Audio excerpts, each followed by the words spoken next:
ನಮಸ್ಕಾರ ಎಲ್ಲ ನನ್ನ ಪ್ರೀತಿಯ ಕಣ್ಮಣಿಗಳಾದ ನನ್ನ ಎಲ್ಲ ಪ್ರೀತಿಯ ಕನ್ನಡ ಜನತೆಗೆ ನಮಸ್ಕರಿಸುತ್ತಾ ನಾವು ಇವತ್ತು ನಂಬರ್ 2 ಅನ್ನು ನೋಡೋಣ. ನಂಬರ್ 2ನ ಯಾರು ನಮಗೆ ನಂಬರ್ 2 ಅಧಿಪತಿಯಾಗಿರ್ತಾರೆ ಅಂದರೆ 2ಗೆ ಚಂದ್ರ ಅಧಿಪತಿಯಾಗಿರ್ತಾನೆ. ಚಂದ್ರ ಅಂದ್ರೆ ಯಾರು ನಿಮಗೆ ಗೊತ್ತಿರೋ ಹಾಗೆ ಅವರು ಚಂದ್ರ ಅಂದ್ರೇನೆ ಯೋಗಕಾರಕ. ನೋಡಿ, ಯಾವಾಗಲೂ ಚಂದ್ರ ವಜ್ರಾಯುಧವನ್ನ ಇಟ್ಕೊಂಡಿರ್ತಾನೆ. ಅಲ್ಲಿಗೆ ಆಡಂಬರ ಜೀವಿ. ಅವರು ತುಂಬಾ ಗಣ್ಯ ವ್ಯಕ್ತಿಗಳಾಗಿ ಒಂದು ಸನ್ಮಾನವನ್ನು ಪಡೆದುಕೊಳ್ಳುವಂತಹ ಯೋಗವನ್ನು ಇವರು ಪಡ್ಕೊಂಡಿರ್ತಾರೆ. ಆದರೆ ಇವರು ಆದಷ್ಟು ಹೊರಗಡೆ ಇದ್ದರೆ ತುಂಬಾ ಚೆನ್ನಾಗಿ ಮೇಧಾವಿಗಳಾಗಿ ಬೆಳೀತಾರೆ.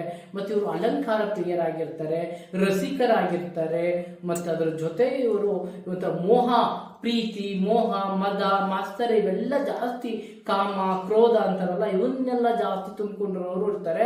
ಆದ್ರೆ ಇವರು ಹೊರಗಡೆ ಜಗತ್ತಿಗೆ ತುಂಬಾ ನಿಪುಣರಾಗೆ, ತುಂಬಾ ಏನ್ ಡಿಗ್ನಿಟಿ ಅಪ್ಪ ಮನುಷ್ಯ, ಏನು ಒಳ್ಳೆ ಮನುಷ್ಯನಪ್ಪ ಅನ್ನೋ ರೀತಿ, ಒಂಥರ ಏನು ತುಂಬಾ ಒಳ್ಳೆ ಮನುಷ್ಯ ಬಿಡ, ಅವನಂತ ಮನುಷ್ಯ ಸಿಗಲ್ಲ ಅನ್ನೋ ರೀತಿಯಾಗಿ ಇವರು ಕಾಣಿಸಿದ್ರು.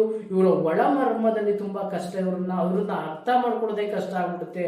ಇವರು ಏನ್ ಬೇಕಾದ್ರೂ ಮಾಡ್ತಾರೆ. ಇವರು ಸ್ವಾರ್ಥಕ್ಕಾಗಿ ಏನು ಬೇಕಾದ್ರೂ ಮಾಡುವಂತ ವ್ಯಕ್ತಿಗಳು ಇವರು ಆಗಿರ್ತಾರೆ.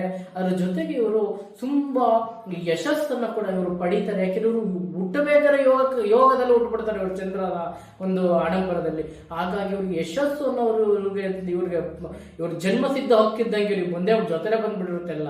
ಇವರು ಅಷ್ಟೊಂದು ಕಷ್ಟಪಡುವಂತ ಏನಿರಲ್ಲ.